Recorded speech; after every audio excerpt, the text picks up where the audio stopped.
Kristen Hayter, an extreme music artist who records as Lingua Ignota, has accused Alexis Marshall, the frontman of the noise rock group Daughters, of rape, mental and sexual abuse.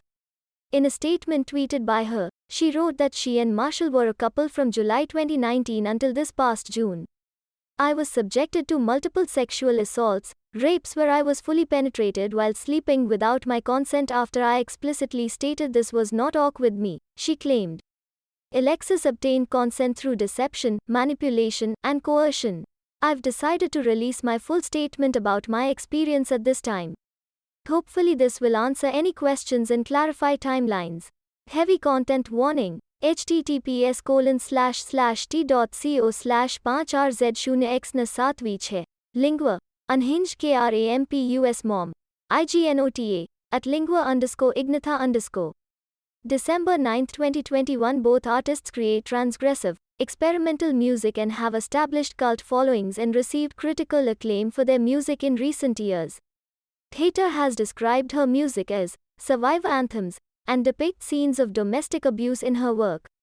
Hayter's statement claims she gave consent to Marshall in some instances because she was afraid he would cheat on her or get upset if she didn't submit. She alleges that Marshall damaged her spine in one particularly violent sexual episode and that he did not stop when she asked him to.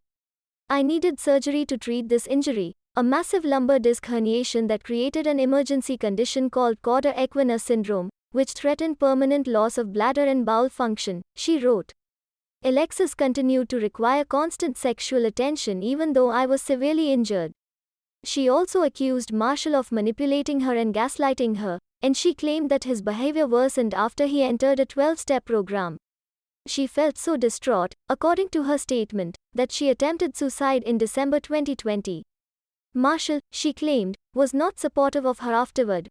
"After our breakup, I learned about Alexis's long history of predatory and abusive, exploitative behavior toward women, for which he is well known in certain areas, and which has been corroborated by multiple people including a long-term ex-partner," she claimed in her statement. These incidents range from sexual misconduct and sexual relationships with subordinates at work, sexual harassment, ultimatums, and sexual assault. "Multiple peers and women performers have spoken to me about uncomfortable experiences with him.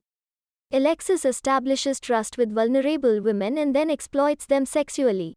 I learned that this behavior continued throughout our relationship and after he entered recovery." Marshall denies Hayter's allegations in a statement to Rolling Stone.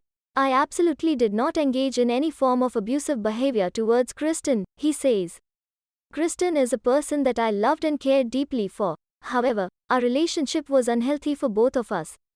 I can assure anyone reading this that I absolutely did not abuse her, mentally or physically. I am investigating legal options."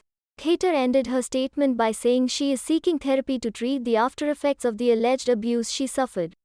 "As a result of this relationship, my quality of life decreased significantly," she wrote. "I suffered enormous psychological and physical damage. I continue to do physical therapy to treat ongoing issues with my spine and am in intensive therapy.